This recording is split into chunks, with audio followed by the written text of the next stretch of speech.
Hey y'all boys, what's good? It's your boy Mar back in another video, and y'all boys today, I know you see a title, man. Today we're reviewing the Incredible Hulk.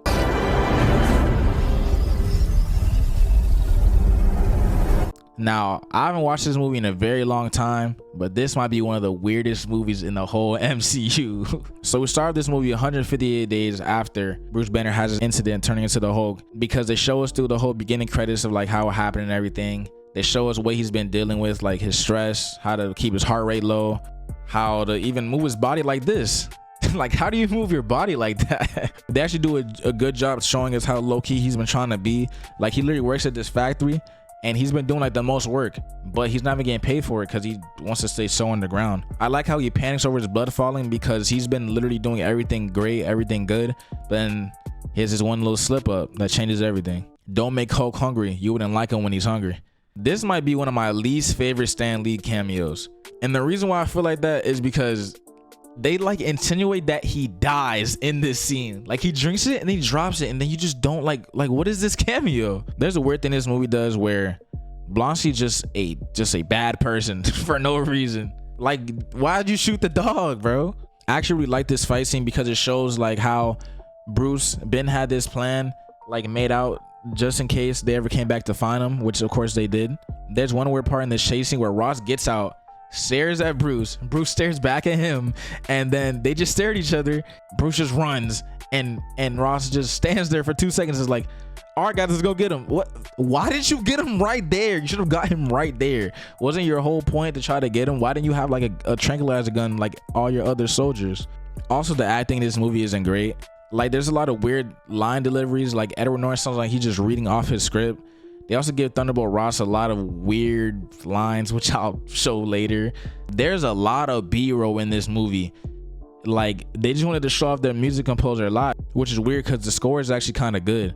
I don't know what it is about this scene that I like so much, but it just felt so wholesome with him giving the pizza to the security guard. I need to know who told her to speak like this. Who told her to say all these lines like this? Nobody just whispers the whole time that they're talking. Bruce, I want you to come with me now. Please, come with me. Like, she literally does this the whole movie. Every conversation that Bruce and Betty have is just very awkward. Like, they don't talk like normal humans at all.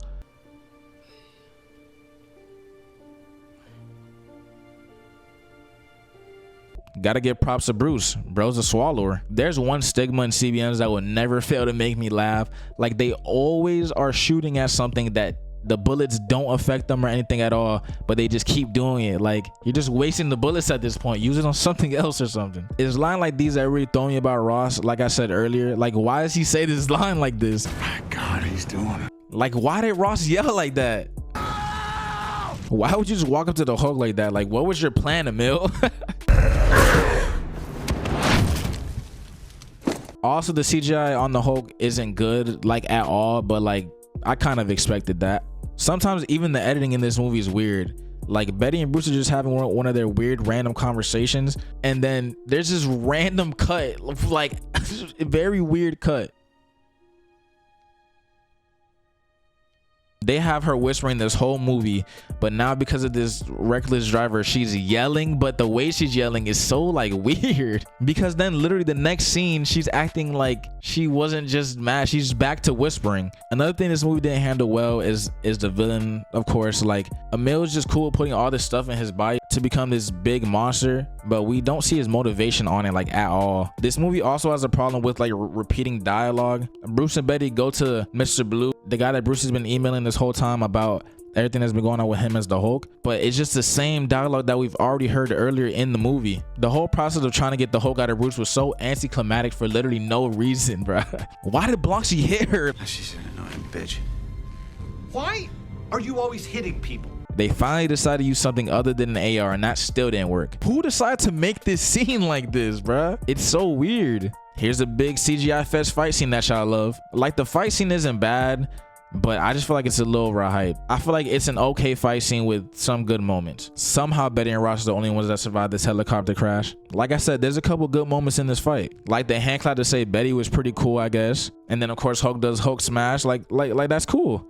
But other than that, I feel like the fight was a little generic. They also end this movie in a weird way. Like, why did Bruce smile for turning into the Hulk? Wasn't your whole goal to not turn into the Hulk? This movie doesn't even have an end credit scene. It literally just has the most pointless Iron Man cameo of all time. Like I said, this movie's really weird. It doesn't really do a lot wrong. It doesn't really do a lot right. And I don't think it's really that bad. But I'm gonna give this movie a 4 out of 10. Y'all let me know what y'all think about this movie in the comment section down below. What you like about it, what you don't like about it. Let me know how you felt about this review. And if you haven't seen my Iron Man review, make sure to go watch it. Like I said before, I will be doing the whole Marvel Cinematic Universe. And if you want to see me reacting to shows like Loki on my main channel, the link will be in the description down below. You always make sure to like, comment, share, subscribe.